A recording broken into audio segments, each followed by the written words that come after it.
Afghanistan's new president was sworn in today, and the tone of his remarks indicated a new relationship with the United States. His aides announced he is expected to sign a security agreement tomorrow that will allow American soldiers to remain in Afghanistan past 2014.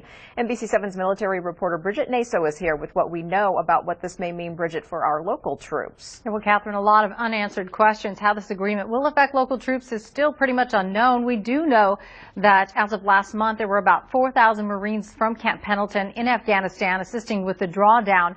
Now, as President Ashraf Ghani took office and made his first official speech, saying in part, now it's time that we enter a new era of our relationship with the United States, Europe, and other countries of the world. His aide said his government would sign the troop agreement on Tuesday with the United States, followed by an agreement with NATO. My sources say that how it'll affect Marines and sailors here, still we don't know.